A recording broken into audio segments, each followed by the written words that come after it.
রাত ঠিক ৩টে। ঘরের সবাই ঘুমিয়ে হঠাৎ আমার ফোনটা বেজে উঠল।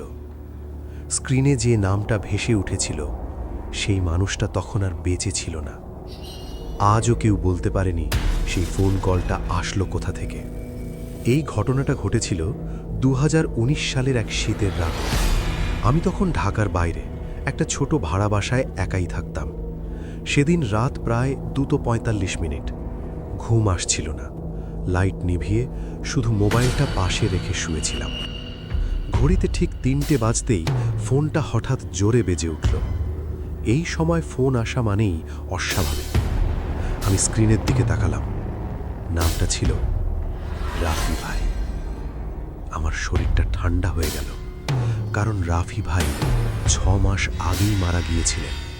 অ্যাক্সিডেন্ট, হাসপাতাল, ডেথ সার্টিফিকেট পর্যন্ত ছিল। আমি ফোন ধরিনি, হাত কাঁপছিল। ৩০ সেকেন্ড, ৪০ সেকেন্ড, কলটা কেটে গেল। কিন্তু ঠিক ১০ সেকেন্ড পর আবার কল। এইবার নামের নিচে লেখা প্রাইভেট নাম্বার। আমি নিজেকে বুঝালাম হয়তো কেউ মজা করছে, হয়তো ভুল নাম সেভ করা, কিন্তু মনটা মানছিল না। আমি শেষবারের মতো কলটা ধরলাম। ফোন ধরতেই কোনো কথা নেই, শুধু হালকা শ্বাস নেওয়ার শব্দ। আমি বললাম, হ্যালো, কে? ৩ সেকেন্ড নীরবতা। তারপর খুব পরিচিত একটা কণ্ঠ, তুই কি এখনো ওই ঘরেই আছিস?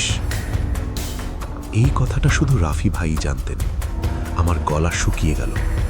আমি বললাম, আপনি আপনি কে? ওপাশ থেকে শুধু একটাই কথা, দরজাটা খুলিস না। কল কেটে গেল। সেই রাতেই আমি ঘর ছাড়ি। পরদিন ফোন কোম্পানিতে গিয়ে কল ডিটেইলস চাই। রিপোর্টে লেখা, no outgoing source found, call origin unknown, time stamp mismatch. আর সবচেয়ে ভয়ঙ্কর বিষয়, কলটা নাকি এসেছিল আমার নিজের ফোন নম্বর থেকেই। আজও আমি জানি না কে কল করেছিল, কেন ৩টায়, আর দরজা না খুলতে বলেছিল কেন।